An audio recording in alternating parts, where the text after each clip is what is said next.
नमस्कार दोस्तों, welcome to सरकार स्टडी वेव्स। तो चलिए दोस्तों, अब हम पढ़ने वाले हैं डॉक्टर बी आर अम्बेडकर के बारे में। तो जैसे आपको पता है, हमारा जो है पेपर 2 चल रहा है, सामान्य अध्ययन द्वितीय जो हमारा चल रहा है, उसके अंतर्गत आप देख सकते हैं पार्ट ए हम पढ़ रहे हैं। पार्ट ए के अंतर्गत ऑलरेडी 3 यूनिट हमारी कवर की जा चुकी है और अभी हमारी जो है वर्तमान में 4th यूनिट चल रही है। 4th यूनिट के अंतर्गत आप देख सकते हैं हमने इसके जस्ट पहले महात्मा गांधी जो है राजनीतिक विचारक महात्मा गांधी जी के बारे में हमने पढ़ा है। इसके बाद हम देखने वाले अब डॉक्टर बी आर अम्बेडकर के बारे में।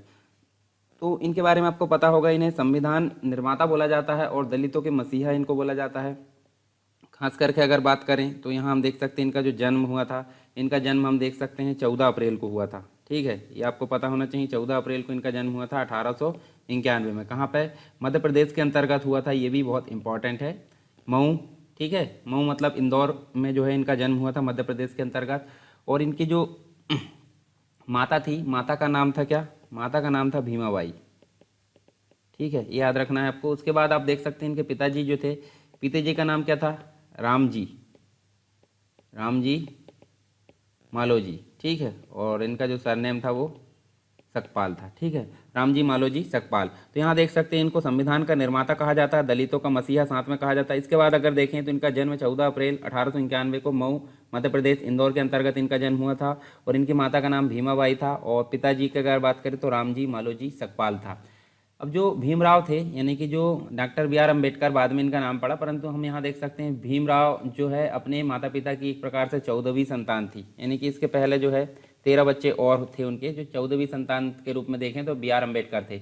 वे एक प्रकार से महार जाति के थे। ठीक है, जिसे एक प्रकार से दलित की श्रेणी में रखा जाता, हम एक प्रकार से देखें, और काफ़ी प्रताड़ना का भी सामना करना पड़ा इस कारण उन्होंने। और जो अछूत है और एक प्रकार से बेहद निचला वर्ग इनको माना जाता था, महार जाति को एक प्रकार से क्या माना जाता था? बहुत ही अछूत एक प्रकार से और बेहद निचला वर्ग इसको माना जाता था। अम्बेडकर के पिता जो थे ब्रिटिश भारतीय सेना की मऊ छावनी में सेवा में थे।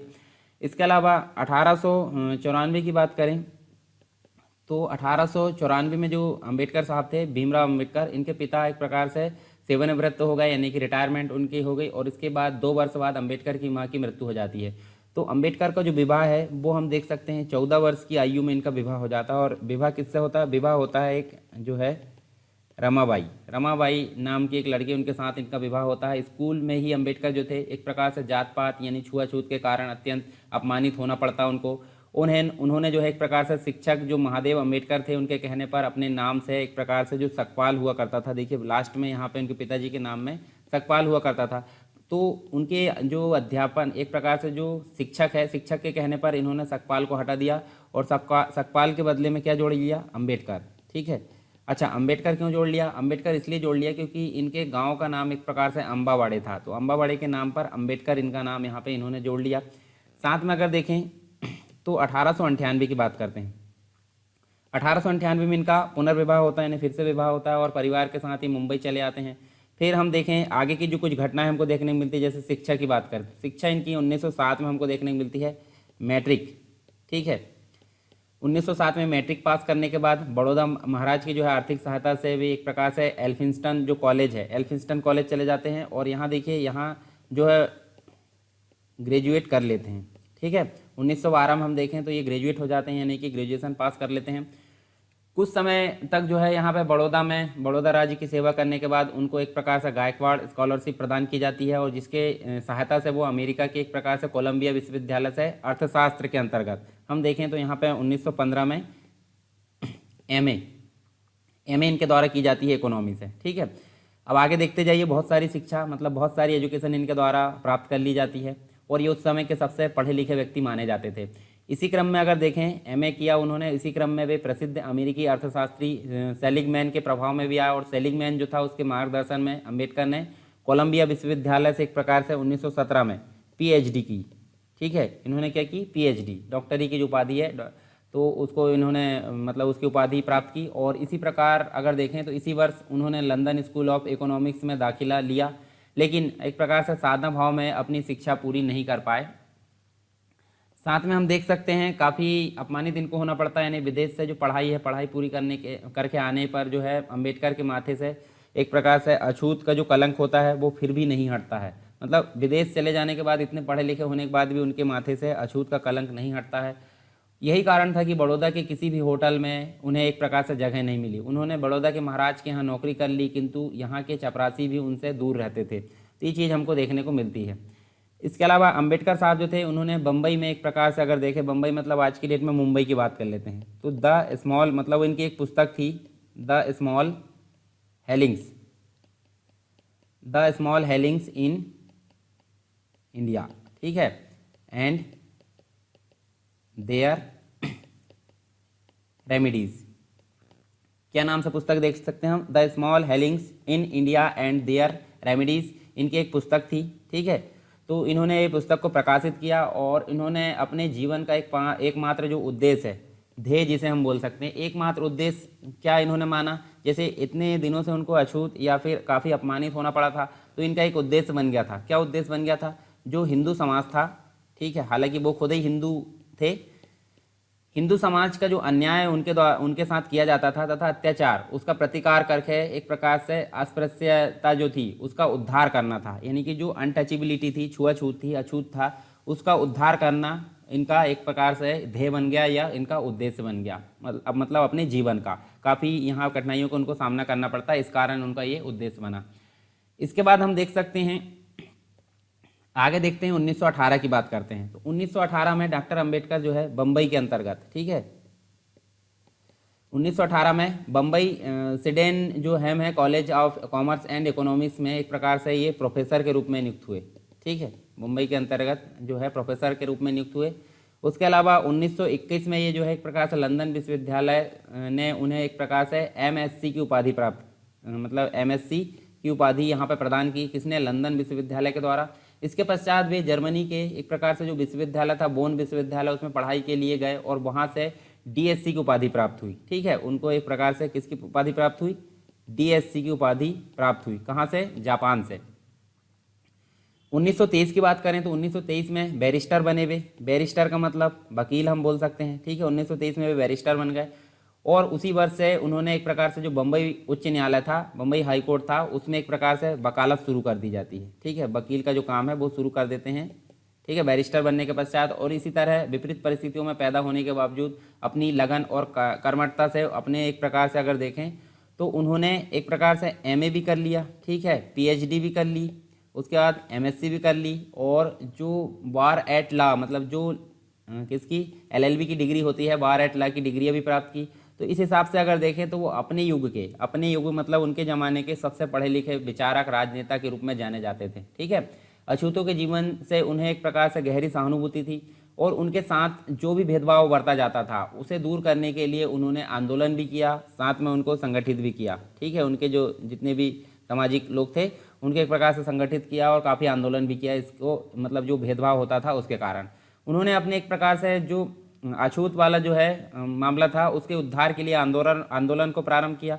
तो आंदोलन प्रारंभ होता 1924 में, यानी कि 20 जुलाई 1924 को ये एक प्रकार से बम्बई में बहिष्कृत हितकारिणी सभा का आयोजन होता है, ठीक है। हितकारिणी सभा है, उसका आयोजन किया जाता है कहाँ पे? बम्बई में। आगे चलकर अगर देखें तो 1930 में जो अंबेडकर साहब थे उन्होंने एक प्रकार से नागपुर में एक अखिल भारतीय दलित कांग्रेस का आयोजन किया, ठीक है। किसका आयोजन किया? अखिल भारतीय दलित कांग्रेस का आयोजन इनके द्वारा किया गया। कहाँ पे? नागपुर में, ठीक है। नागपुर मतलब महाराष्ट्र के अंतर्गत। उन्होंने दलित वर्ग के लोगों को एक प्रकार से लोक सेवा में जाने हेतु प्रोत्साहित किया। इसके अलावा 1930 में ही अगर देखें तो 1930 में एक बड़ी घटना देखने को मिलती है आपको इतिहास में, जिसे बोलते हैं गोलमेज सम्मेलन, ठीक है, आपको याद होगा। तो गोलमेज सम्मेलन होता है तो उसमें भी ये भाग लेते हैं, जिससे जो है विश्व भर में उनकी छवि भारत के अस्पृश्य जो लोग हैं उसके नेता के रूप में उभर कर सामने आती है, ठीक है। इसी सम्मेलन में अंबेडकर द्वारा पृथक निर्वाचन और जो आरक्षित सीटें हैं, मतलब जो कम्युनल अवार्ड था, जैसे जो पहले मुस्लिमों के लिए था, परंतु यहाँ पे जो निचली जाति थी दलितों के लिए भी कम्युनल अवार्ड की मांग किसके द्वारा की गई? डॉक्टर BR अम्बेडकर के द्वारा की गई, ठीक है। सीटों की मांग भी की गई। तो आगे चलकर हम देख सकते हैं गांधी जी और इनके बीच में काफ़ी टकराहट होती है। तो पूना पैक्ट हमको देखने को मिलता है इन्हीं दोनों के बीच में। तो गांधी व अम्बेडकर के मध्य काफ़ी संघर्ष की स्थिति बन जाती है। 1932 में हमको देखने को मिलता है पुनः इस संबंध में एक प्रकार से क्या होता है, जो कम्युनल अवार्ड से रिलेटेड जो है वो समझौता हमको देखने को मिलता है 1932 में। इसके अनुसार पृथक निर्वाचन मंडल के स्थान पर पृथक जो प्रतिनिधित्व है उसकी सहमति यहाँ पे बन जाती है। मतलब अलग से निर्वाचन मंडल नहीं होगा, अलग से प्रतिनिधि जो है वो हो सकते हैं। इसके अलावा 1935 में क्या होता है, 1935 में अंबेडकर को एक प्रकार से सरकारी लॉ कॉलेज और जो बम्बई का प्रधान आचार्य नियुक्त किया जाता है। प्रधान आचार्य मतलब एक प्रकार से अगर देखें तो आज की डेट में हम प्रिंसिपल हम बोल सकते हैं, ठीक है। तो प्रधान आचार्य यहाँ पे नियुक्त किया जाता है बम्बई के अंतर्गत जो सरकारी लॉ कॉलेज है, ठीक है, जहाँ पे वकीलों या फिर जो लॉ की या विधि का जो ज्ञान मिलता है लॉ कॉलेज में, यहाँ पे अगर देखें तो प्रधान आचार्य के रूप में नियुक्त किया गया और इस पद पर उन्होंने एक प्रकार से 2 वर्ष तक कार्य किया। इसी वर्ष उनकी पत्नी जो है रमाबाई, उनकी मृत्यु हो जाती है। फिर देखें तो यहाँ देख सकते हैं 1936 की बात करते हैं तो 1936 में अंबेडकर ने एक प्रकार से स्वतंत्र लेबर पार्टी की स्थापना की। कौन सी? स्वतंत्र लेबर पार्टी। इसकी स्थापना की जाती है कब? 1936 में। जो 1937 में अगर बात करें तो ये जो लेबर पार्टी थी 1937 में केंद्रीय विधानसभा चुनावों में 15 सीटें इसके द्वारा जीती जाती है और अंबेडकर ने रक्षा सलाहकार समिति और वायसराय की कार्यकारी परिषद के लिए श्रम मंत्री के रूप में भी सेवारत रहे ये, और वे नेहरू की अंतिम सरकार में विधि मंत्री भी बनाए गए थे, ठीक है। तो ये चीज़ तो आपको पहले से क्लियर होगी, ठीक है, ये हम पढ़ते आते हैं।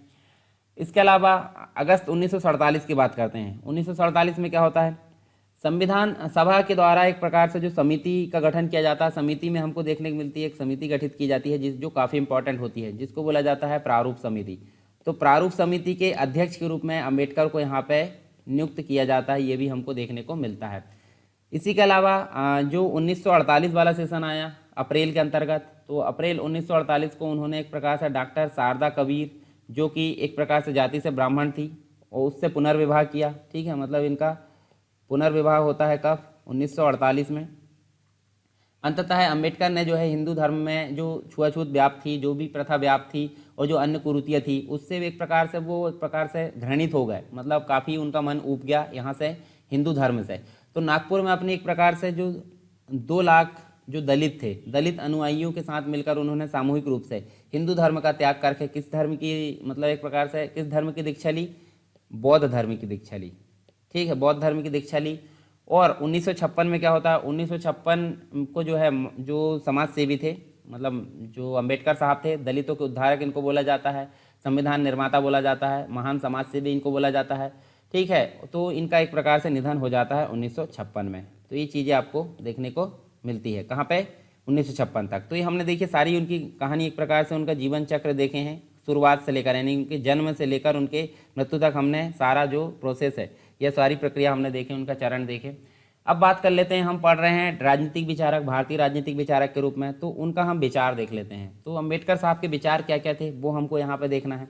जैसे हम सबसे पहले बात करें तो अंबेडकर एक प्रकार से जो परिवर्तनकारी विचारक के रूप में इनको हम देख सकते हैं। परिवर्तनकारी विचारक से मतलब जो परिवर्तन चाहते थे, मतलब जो हिंदू धर्म में व्याप्त जो भी कमियां थी, जो भी एक प्रकार से गलत चीज़ें, मतलब एक प्रकार से घिन्न भावना होती थी, मतलब जो दलितों के लिए वहाँ पे हम अगर देखें तो दलितों के लिए छुआछूत वाली भावनाओं जो अपनाई जाती थी, तो जो कुरीतियाँ थी हिंदू धर्म में उसको एक प्रकार से बदलना चाहते थे। तो इसलिए एक प्रकार से आमूल परिवर्तनकारी विचारक इनको बोला जाता है।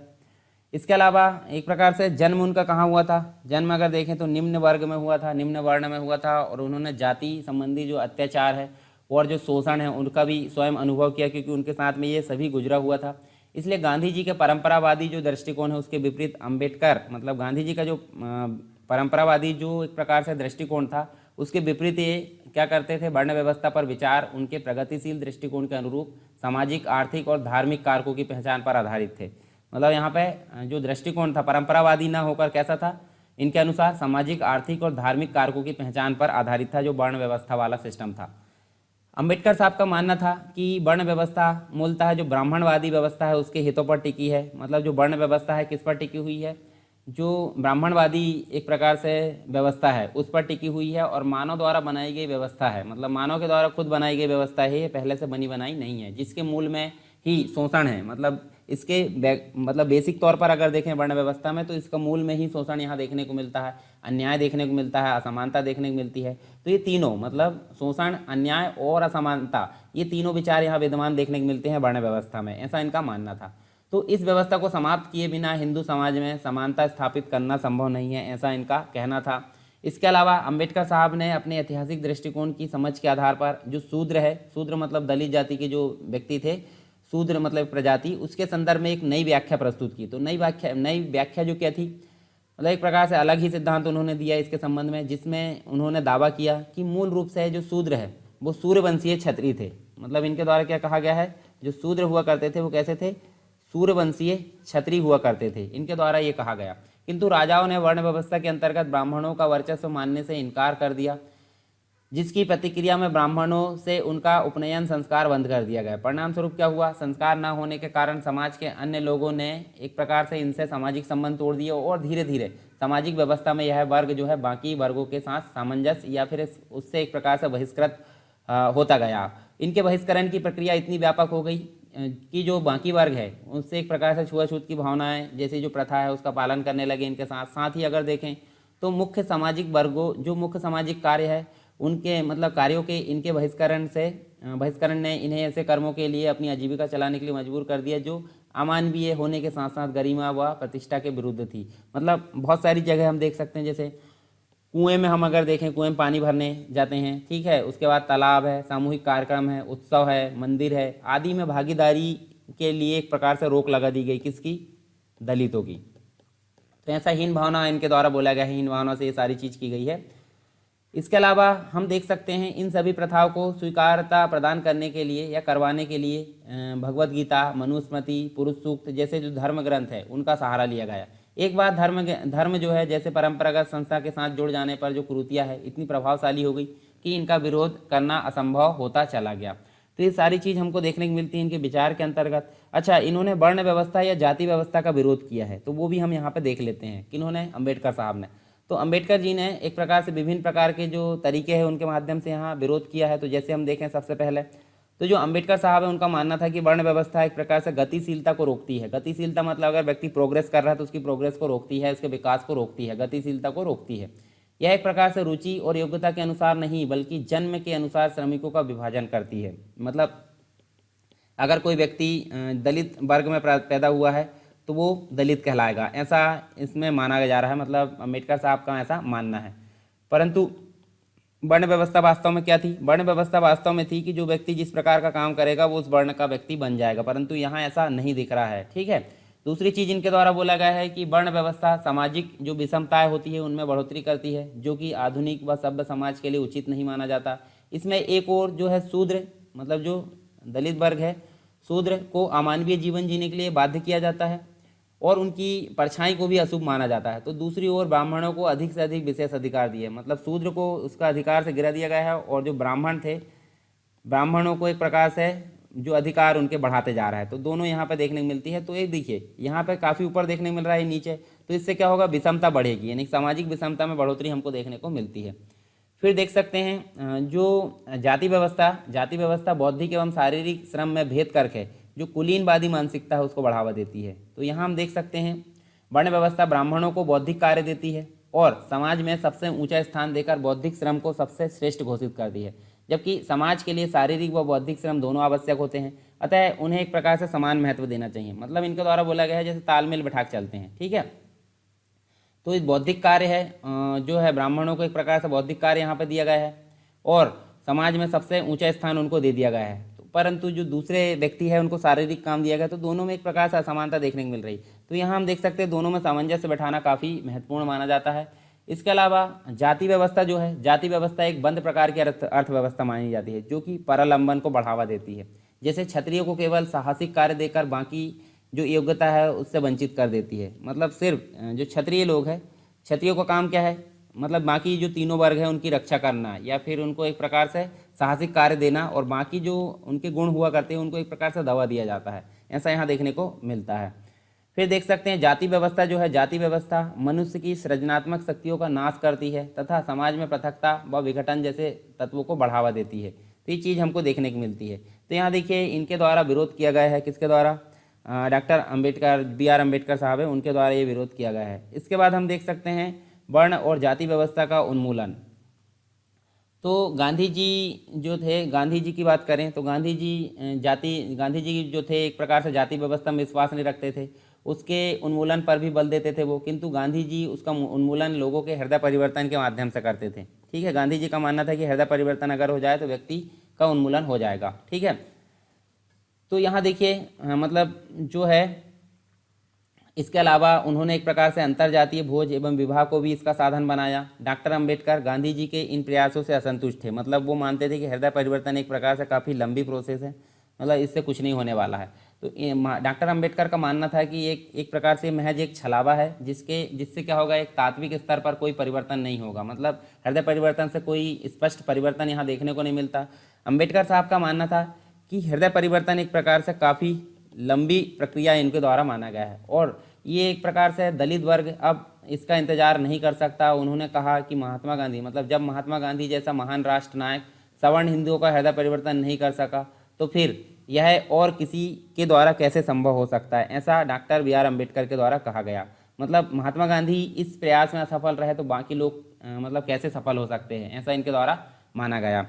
दूसरी चीज़ हम देख सकते हैं, डॉक्टर अंबेडकर का मानना है कि जाति और जो वर्ण है, वर्ण व्यवस्था है, जाति व्यवस्था और जो वर्ण व्यवस्था है वो एक प्रकार से दार्शनिक आधार उसका जो है धर्म है, अतः धर्म में सुधार किए बिना इस समस्या का समाधान नहीं किया जा सकता। तो जो जाति व्यवस्था है उसका या वर्ण व्यवस्था उसका एक प्रकार से जो आधार है या दार्शनिक आधार है वो क्या है, धर्म है।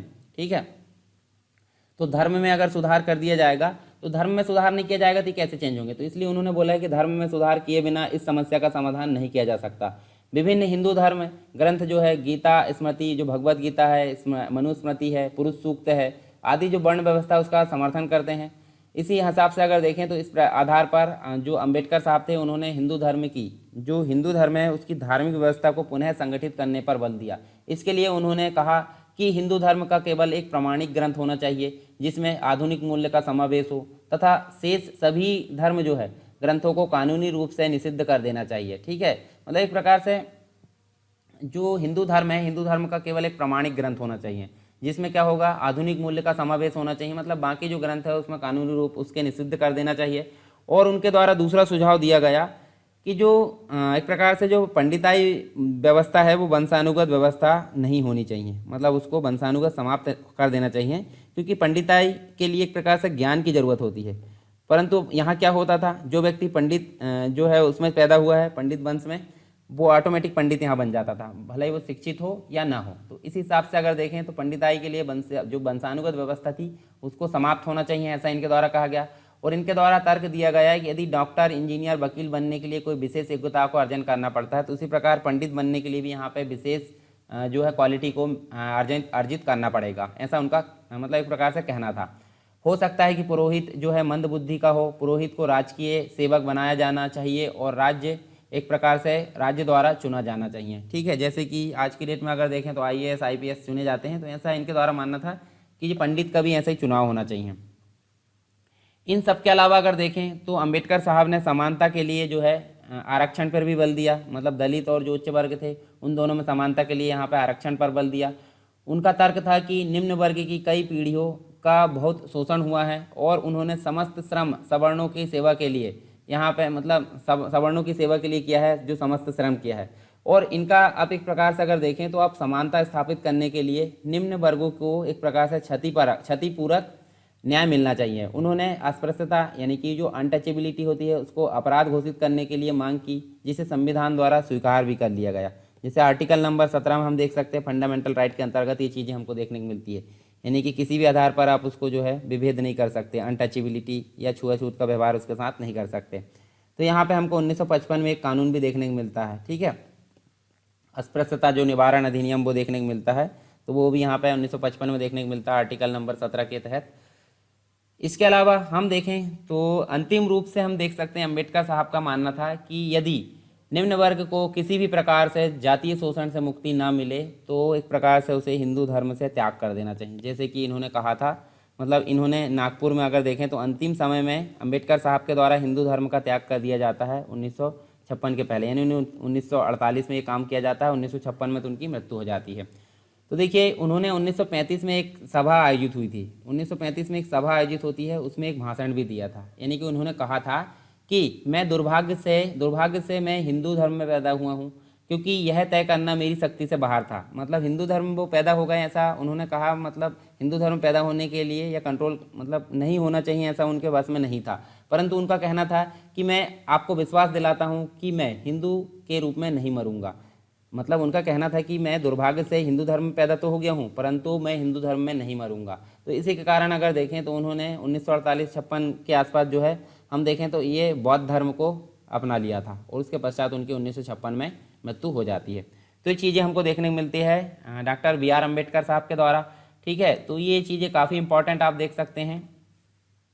अब हम जो है नेक्स्ट जो विचारक है उसके बारे में देखेंगे। यहाँ तो हमने doctor B are Ambedkar ji के बारे में देखें, तो यहाँ देख लेते क्या क्या चीज़ें देखें एक बार फिर से, उसके बाद हम नेक्स्ट विचारक के बारे में जानेंगे। तो देखिए संविधान के निर्माता और जो एक प्रकार से दलितों के मसीहा उनके बारे में हमने यहाँ जाना।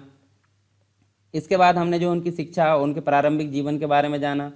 साथ में हम जो है उनकी विभिन्न घटनाक्रम को देखें, विचार देखें, उनके जाति वर्ण व्यवस्था का विरोध देखें, वर्ण व्यवस्था और जाति व्यवस्था का उन्मूलन के बारे में देखें यहाँ पे। इसके बाद हमने जो है पंडित दीनदयाल उपाध्याय को हमको पढ़ना है। ठीक है, तो चलिए ये हम जो है लेक्चर को नेक्स्ट में लिखे आएंगे, कोई दिक्कत नहीं। हम यहाँ एक ही व्यक्ति को रखते हैं यहाँ पे, डॉक्टर बी आर अम्बेडकर को। तो आप बता सकते हैं लेक्चर आपको कैसा लगा। अगर पसंद आया तो आप लाइक कर सकते हैं और ज़्यादा से ज़्यादा लोगों को जोड़ने का काम करेंगे तो आपको जो है आपको भी फ़ायदा होगा और मुझे भी अच्छा लगेगा, ताकि मतलब एक प्रकार से मैं ऐसा मानूंगा कि मेरी मेहनत जो है ज़्यादा से ज़्यादा लोगों के लिए लाभ पहुंचा रही है, तो मुझे बहुत अच्छा लगेगा और ज़्यादा मोटिवेशन मिलेगा। तो मैं आपके लिए ज़्यादा से ज़्यादा प्रयास करूँगा और हो सकता है हमारा जो है जल्दी से 4th यूनिट और 5th यूनिट एंड हो तो हम जो है इकोनॉमी स्टार्ट करेंगे, इंडियन इकोनॉमी, अर्थात जो हमारा सेकंड पेपर का बी पार्ट है उसके अंतर्गत हम उसको पढ़ने वाले हैं, जिसके अंतर्गत इकोनॉमी, साथ में हम देखेंगे मध्य प्रदेश की इकोनॉमी, उसके बाद हम देखेंगे समाजशास्त्र के बारे में। तो ये सारी चीज़ हम वहाँ देखने वाले हैं।